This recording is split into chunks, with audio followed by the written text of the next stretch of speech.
আলহামদুলিল্লাহ, সমস্ত প্রশংসা গুণগান গুণযুক্ত আরাধনা উপাসনা ওই মহান রব্বুল ইজ্জতের প্রতি যিনি রহমাতুল আসেন। তেনার প্রতি লাখো কোটি শুকরিয়া আদায় করি, সকল চাওয়াজ বলি আলহামদুলিল্লাহ। অতঃপর পর আখিরে দো জাহা সরওয়ারে কাউন মাকা রহমাতুল আলামিন, তেনার প্রতি লাখো কোটি দরুদ সালাম বৃষ্টির ধারা বর্ষিত হোক, কল্পিত হোক, নাজিল হোক, সকল চাওয়াজ বলি আল্লাহুম্মা আমিন। মুহতারাম হযরত, আমরা আজ এখানে কেন উপস্থিত হয়েছি? যে এই বাড়ি থেকে বাড়ির কর্তা তিনি বহু আগে ইন্তেকাল করেছেন। তেনার ইসালে সাহাবের জন্য আজকের এই মেহফিল। কেন? তার কারণ হলো যে আমরা দোয়া করব, যদি তিনি কোন গুনাহতে আটকে থেকে যান তাহলে তেনার জন্য আজকে আমরা দোয়া করব। আল্লাহ তাআলা এই দোয়ার বরকতে তেনার কবরে যদি কোনো আযাব হয় সে আযাবটাকে ক্ষমা করে দিয়ে তেনাকে জান্নাতবাসী করবে। জোরে বলি সুবহানাল্লাহ। তো মেন উদ্দেশ্য হলো আল্লাহ তাআলা তেনাকে যেন জান্নাতবাসী করে। আল্লাহ পাক রব্বুল আলামিন তেনাকে যেন জান্নাতবাসী করে। আজকের এই মেহফিলের বরকতে সকলে বলি আল্লাহুম্মা আমিন। ঠিক আছে মুহতারাম হযরত, কোরআন মাজিদ থেকে আমি যে আয়াতটি পেশ করেছি, আয়াতটি হলো কি?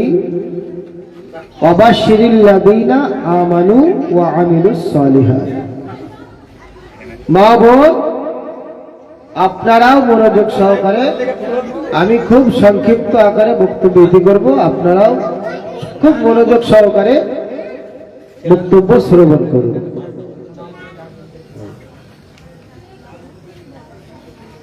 আল্লাহ বলে ওয়াবাশশিরিল লাযীনা আমানু, সুসংবাদ দিন ওদেরকে যারা ঈমান এনেছে,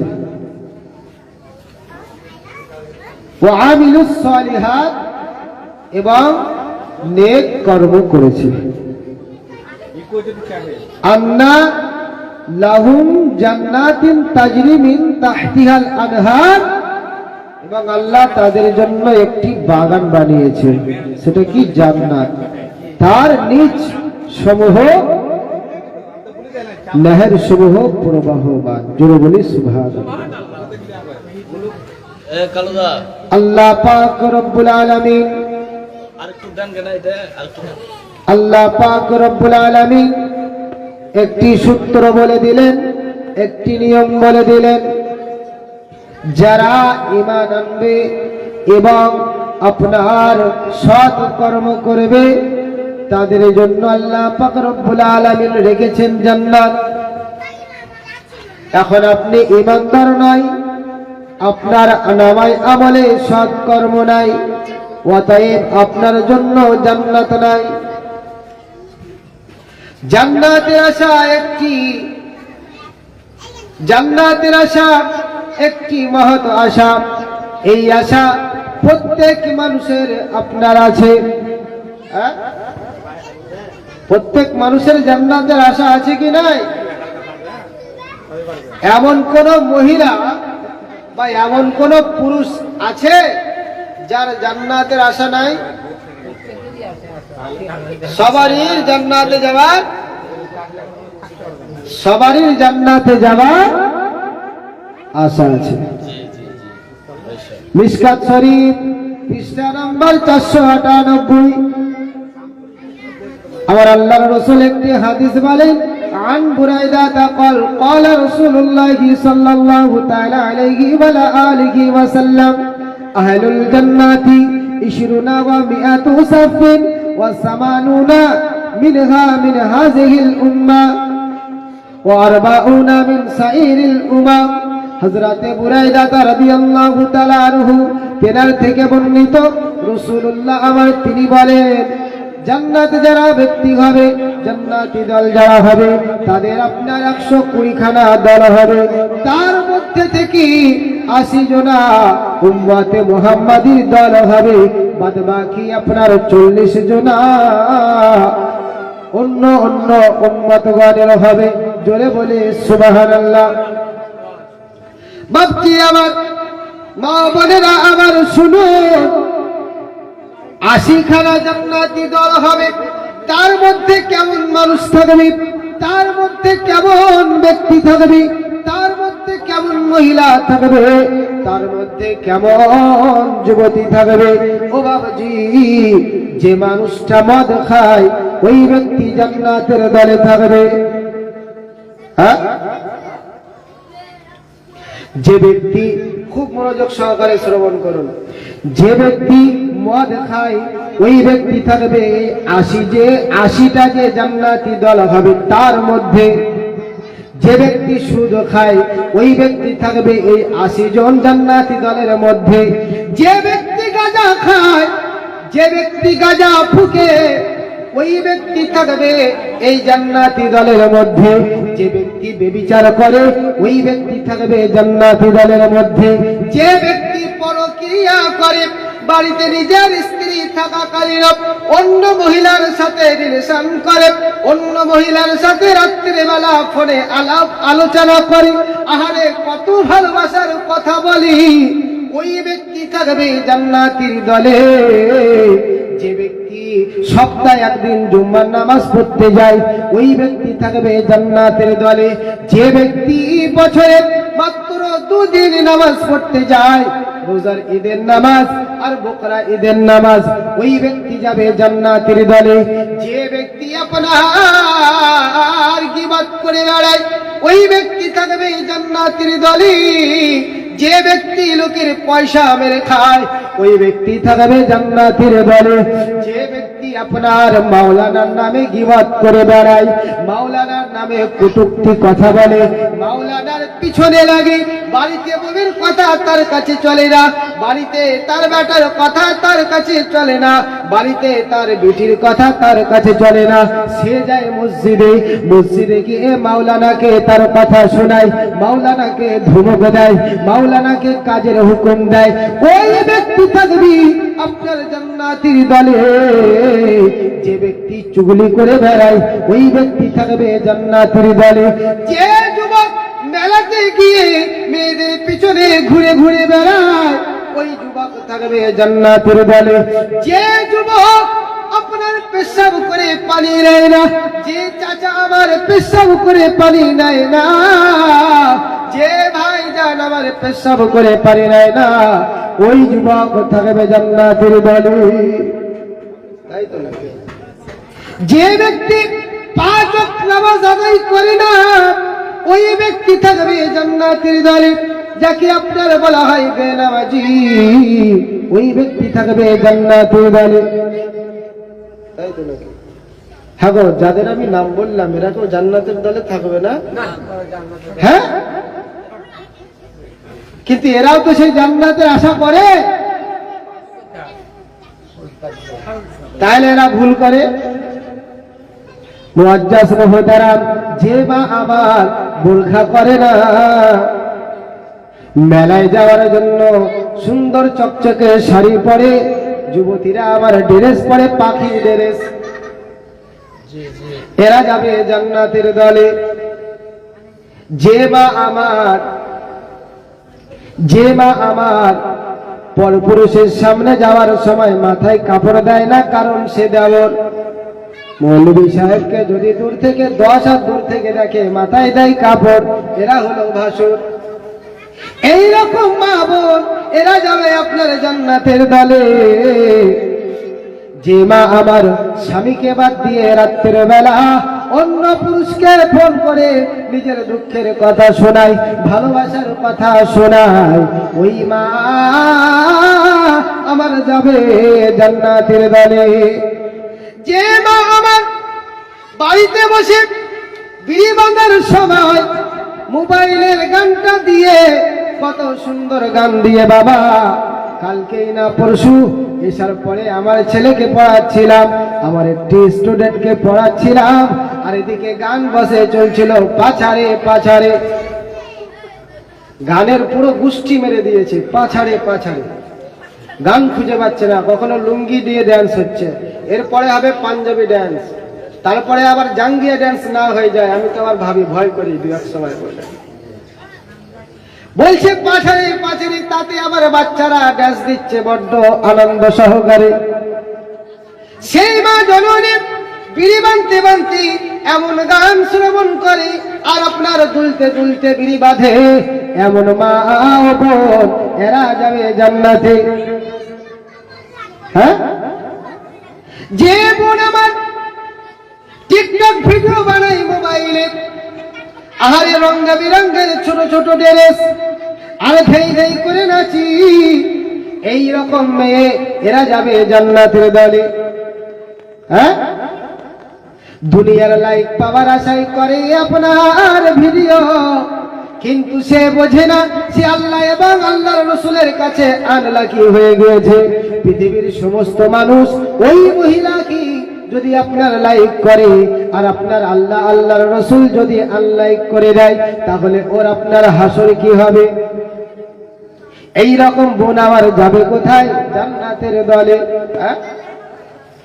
যে বোন আমার টাইট ফিটে বোরখা পরে আপনার ফ্যাশন করে রাস্তায় বাহির হয়, মোটর সাইকেলের পিছনে দু হাত আপনার জায়গা ফাঁকা, আর আপনার তার লাভার বলুন বা তার স্বামী বলুন, তাকে একবারে জড়িয়ে ধরে রাস্তায় দেওয়া অবস্থায় যদি উজু করে, লোক পালিশ দেওয়া অবস্থায় যদি আপনি গোসল করেন, আপনি পবিত্র হলেন না। অতএব আপনি পবিত্র যখন অর্জন করলেন না, যতক্ষণ কোরআন মাজিদ পড়বেন ততক্ষণ আপনার গুনাহ হবে, সারাদিন আপনার গুনাহ হবে। যতক্ষণ আপনার হাত পায়ে লোক পালিশ থাকবে, ওই লোক পালিশে আপনার না মিশিয়ে আপনি গোসল না করবেন, আপনি নাপাক থাকবেন। আপনার জন্য কোরআন শরীফ ছোঁয়া হারাম, আপনার জন্য নামাজ পড়াও হারাম, কারণ যতক্ষণ ইবাদত করবেন ততক্ষণ গুনাহ হবে। এই রকম মা, এই রকম বোন, সে আমার হবে কি? জান্নাতের দলে। হ্যাঁ, হবে জান্নাতের দলে। যতটা আমার মা বোনের আমি কথা বললাম, এরা জান্নাতের দলে যাবে। হ্যাঁ, এরা জান্নাতে। এরা সেদিন নওদা মেলা গিয়েছি, বললেন তো, বাস্তবিক গিয়েছি, গিয়ে আমি পানের দোকানে দাঁড়িয়ে আছি, আর বউ তার স্বামীর সাথে গিয়েছে।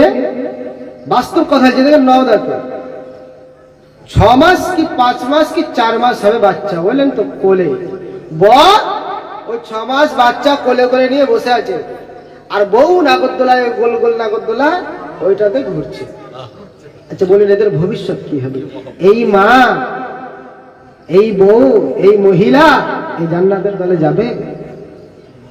একবার আপনার ছেলে মেয়ের খোঁজ নিয়ে দেখুন। মাওলানা মেলায় গিয়েছে, কেন যাবে মাওলানা? ও তো মাওলানা মানুষ, কেন যাবে? আহারে আমার দিকটা দেখলো, নিজের ছেলে গিয়ে যে মেয়েদের পিছনে ঘুরছে, ওটা কিন্তু লক্ষ্য নাই। মাওলানা বললেই দোষ। যে সকল আপনার মেয়েকে আপনি মেলায় পাঠিয়েছেন, একবারও কি ভেবে দেখেছেন যুবক ছেলেরা সব মেয়ের পিছনে? হ্যাঁ, বাস্তব রিয়ালিটি দেখেছি, সব মেয়ের পিছনে। এরাও বড্ড সাজগোজ করে গিয়েছে, এদেরকেও বলবে আহা সুন্দরী, ও বিউটিফুল, তোমাকে কত সুন্দর লাগছে। ওর মনে একটু লাগবে ভাব, ওর মনে একটু লাগবে ভালো, তাইও গিয়েছে, সেজে গেল। তওবা আস্তাগফিরুল্লাহ। ঠিক করুন, এখনো সময় আছে, ঠিক করুন। মুআজ্জাজ মুহতারাম, আল্লাহ পাক সূরা ইয়াসিনের মধ্যে বলেছেন কি? ওয়াস-সাবিকুনা আস-সাবিকুন,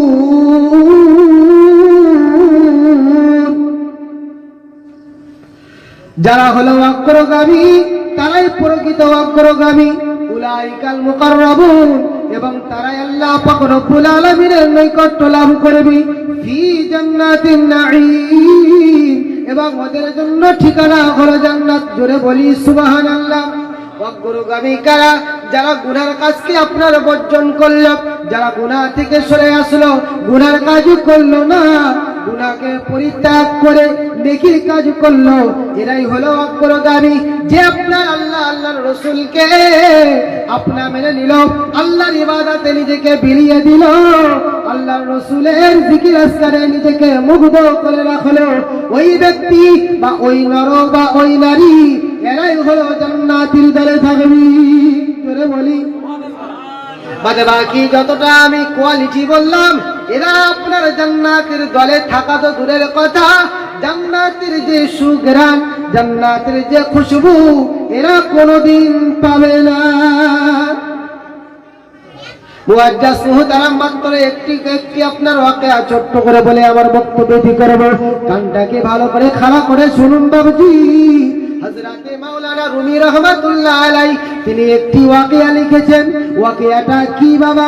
ওয়াকিয়াটা হলো এক ব্যক্তি, সে আপনার একটি আনমোল হীরা পেয়েছে। জোরে বলি সুবহানাল্লাহ। রাস্তাতে একটি আনমোল হীরা পেয়েছে। এখন সে তো জানে না যে এটা হীরা। সে আপনার কি করেছে? সে আপনার ওই হীরাটা নিয়ে স্বর্ণকারের দোকানে গিয়েছে। স্বর্ণকারের দোকানে গিয়ে বলছে, বাবা এটা কি একটু দেখো তো, জলজল করছে। স্বর্ণকার বলে, এটা তো হীরা। স্বর্ণকার বলে, এটা হলো আনমোল হীরা। আমার দোকান যদি বিক্রি করে দিই, আমার সম্পত্তি যদি বিক্রি করে দিই, আমার ধন দৌলত যদি বিক্রি করে দিই, আমি আপনার এই হীরার পয়সা আপনাকে দিতে পারবো না।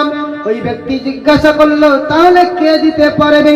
আপনার ওই স্বর্ণকারের দোকানওয়ালা বলল, আমাদের যিনি বাদশা তেনার কাছে চলে যান, আর তিনি আপনার এই আনমোল হীরার দামটা দিতে পারবে। এখন আপনার সে বাদশার কাছে চলে গেল আনমোল হীরা আনার জন্য। আপনার বাদশার কাছে গেল, আনমোল হীরাটা দিল। বাদশা বলল, চেক করে দেখছি। বাদশা আপনার চেক করে বলল, হ্যাঁ এ তো আনমোল হীরা। এই হীরার দাম ও আমার উজির, আমি যদি আমার গদ্দি দিয়ে দিই, আমার যদি সিংহাসন দিয়ে দিই, আমার যদি রাজত্ব বিক্রি করে দিই, তাহলে আমি এই আনমোল হীরাটার দাম দিতে পারবো না। উজির যারা হয় বাদশার, তারা বড্ড চালাক হয়। সে বলল, যা পারে আপনি কোনো চিন্তা করবেন না, এই আনমোল হীরার ব্যবস্থা আমি করছি। ওই ব্যক্তিকে গিয়ে বলল, বাবা তোমার জন্য কালকে রাজমহলের যে খাজানার দরওয়াজাগুলো আছে, সমস্ত দরওয়াজা খুলে দেওয়া হবে। তুমি সকালবেলা এসে যে খাজানা তোমার পছন্দ, সেই খাজানা তুমি সারাদিন নিয়ে বাড়ি চলে যাবে। কিন্তু শর্ত হলো, সন্ধ্যা যদি হয়ে যায়, মাগরিবের আজান যদি হয়ে যায়, আর কিন্তু তুমি কোনো খাজানা বাড়ি নিয়ে যেতে পারবে না। সে আপনার বলল, ঠিক আছে। সারাদিন মানে অনেক সময় 24 ঘন্টা, সারাদিন মানে আপনার অনেক সময় 24 ঘন্টার মধ্যে 12 ঘন্টা আমি পাবো। সে আপনার রাত্রিবেলা আর ঘুমায় না, রাত্রিবেলা খাওয়া দাওয়া ছেড়ে দিল। তারপরের দিন সকালবেলা ফজরের নামাজ পড়ে আপনার মহলে গেল। মহলে যাওয়ার পরে আপনার ওই ব্যক্তি সে দেখে বাদশার আপনার খাজানার সমস্ত দরওয়াজা খানা খোলা। সে আপনার সমস্ত দরওয়াজা খোলা দেখে বড্ড খুশি হয়ে গেল। বাবুজি আমার, ওই ব্যক্তি এবার কি করলো, খাজানার একটি দরওয়াজার মধ্যে যখন ঢুকলো, দরওয়াজার মধ্যে ঢুকে দেখি বাদশাহী লিবাস, বাদশাহী পোশাক। সে দেখে রঙের বেরঙের আপনার বাদশাহী লিবাস।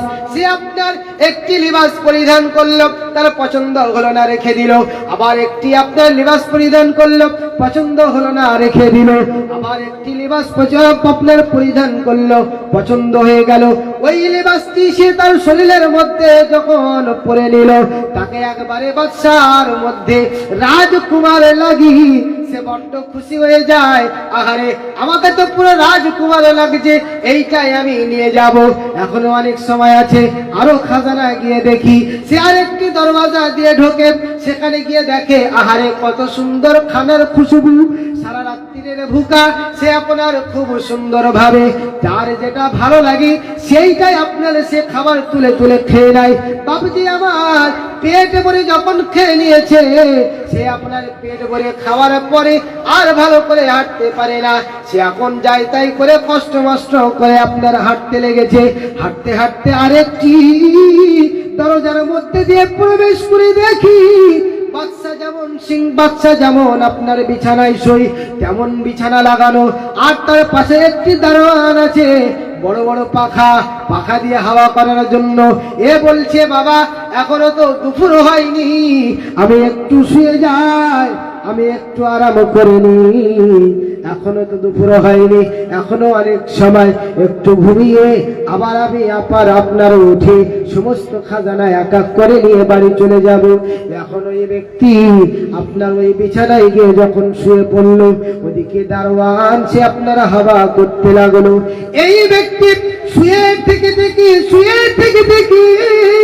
সারা রাত্রি তার ঘুম নাই। সে যখন আরামের বিছানায় শুয়েছি, আপনার দারোয়ান হাওয়া করতে লেগেছি, তার আপনার সুখের ঘুম চলে এসেছে। এখন সে ঘুমায়, হঠাৎ করে তাকে আপনার জাগিয়ে তোলা হয়। সে বলল আমাকে কেন জাগালে, আর একটু ঘুমাতে কেন দিলে না? উজির বলে বাবা তোমাকে যে কালকে সময় দিয়েছিলাম, সন্ধ্যা হলেই কিন্তু তুমি আর কিচ্ছু নিয়ে যেতে পারবে না, তোমার পরনে যে পোশাক ওই পোশাকটাও তুমি খুলে ফেলো, ওই পোশাকটি খুলে ফেলো। ওই ব্যক্তি বলে উজির আমি তো মাত্র একটু ক্ষণের জন্য শুয়েছিলাম, আমাকে তো এখনো সময় হয়নি, আমাকে আপনি কেন জাগিয়ে দিলেন? উজির বলে সন্ধ্যা হয়ে গিয়েছে, দেখো সূর্য ডুবে গিয়েছে, শর্ত মোতাবেক তুমি আর কিচ্ছু নিয়ে যেতে পারবে না। ওই বাদশা বলে একটু তো আমাকে কিছু নিয়ে যেতে দিন। বলে না না না তুমি আর কিচ্ছু নিয়ে যেতে পারবে না। বাবুজি কি বুঝলেন? তাকে সময় দেওয়া হয়েছিল সন্ধ্যা পর্যন্ত, যত ইচ্ছা সে খাজানা নিয়ে যাক, কিন্তু সে তার অলসতার কারণে আর কিচ্ছু সঙ্গে নিয়ে যেতে পারলো না, সময় অভাব। ঠিক অনুরূপ প্রত্যেক পুরুষ প্রত্যেক নারী সবাইকে সময় দেওয়া আছে। সময় হয়ে যাবে, ইসরাইল ফেরেশতা আসবে, আপনাকে উঠাবে, আপনি বলবেন 2 রাকাত নামাজ পড়তে দিন, 2 রাকাত নামাজ পড়তে দিন, একটু নফল ইবাদত করতে দিন। কোন সময় আপনি আর তখন পাবেন না। তাই বলি এখনো সময় আছে, নিজেকে শুধরে নিন, আল্লাহর পথে নিজেকে বেরিয়ে দিন, রসুলের প্রতি জিকির আজকার, রসুলের দরুদ শরীফ, রসুলের প্রতি সালাম পাঠ করুন, রসুলুল্লাহকে ভালোবাসুন। আল্লাহ পাক রব্বুল আলামিন আমাদের সবাইকে নেক আমল করার তৌফিক দিক। সকলে বলি আল্লাহুম্মা আমিন। ওয়াজ্জাস মুহতারাম, মাওলানার খোঁজ না রেখে, মাওলানা জানে কোনটা গুনাহ নয়, তারপরেও যদি সে গুনাহ করে সে আপনি বলুন ঠিক আছে, কিন্তু ফার্স্ট আপনি দেখুন আপনার মেয়েটা কি করছে, আপনি দেখুন আপনার ছেলেটা কি করছে, আপনি এটা দেখুন, আগে আপনার ছেলেকে ঠিক করুন। বলে আপনি মারা যাবেন, আপনার ছেলের গুনাহ আপনার কবরে পৌঁছাবে, আপনার মেয়ে টিকটক ভিডিও করে ইনস্টাগ্রামে ছাড়বে, আপনার স্ত্রী ছাড়বে, আর সেই ভিডিও যেতেই থাকবে, চলতেই থাকবে, ও মারা যাবে, ওর কবরে ওর গুনাহ পৌঁছাবে, আপনি মারা যাবেন, আপনার কবরে গুনাহ পৌঁছাবে। ইনশাআল্লাহ হায়াত বাকি তো মুলাকাত বাকি। এই বিষয়ে আমি আবার অন্য সময় ইনশাআল্লাহ বক্তব্য দেব। এখানে আমি আমার বক্তব্য করছি। আল্লাহ পাক রব্বুল আলামিন আমাদের সবাইকে নেক আমল করার তৌফিক দেন। সকলে বলি আল্লাহুম্মা আমিন। ওয়া আখিরু দাওয়ানা আলহামদুলিল্লাহ। এবার আপনাদের সম্মুখে আপনাদের পরিচিত, এর সময় বেশি নাই, 2 মিনিট শুধু গজলটা বলে ছেড়ে দেবো। হুজুর বসে আছে, আমার খুব বিয়াদবি হয়ে গেছে, অনেক সময় নেমে হয়ে গেল, হুজুরেরা আমাকে ক্ষমা করো। বাবা তুমি কেমন আছো ছোট মাটির ঘরে, তোমার কথা হৃদয় মাঝে পড়ছে বারে বারে। বাবা গো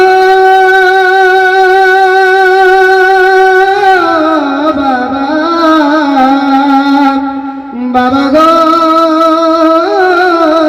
বাবা,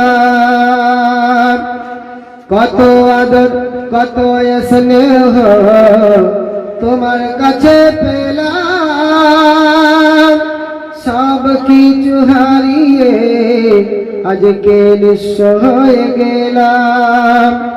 কত আদর কত স্নেহ তোমার কাছে পেলাম সব কিছু হারিয়ে, আজকে নিঃস্ব হয়ে গেলাম। ভালোবাসি তোমায় বাবা, বুকটা যে যাই ফেটে। ভালোবাসি তোমায় বাবা, বুকটা যে যাই ছিঁড়ে। তোমার কথা হৃদয় মাঝে পড়ছে বারে বারে। বাবা গো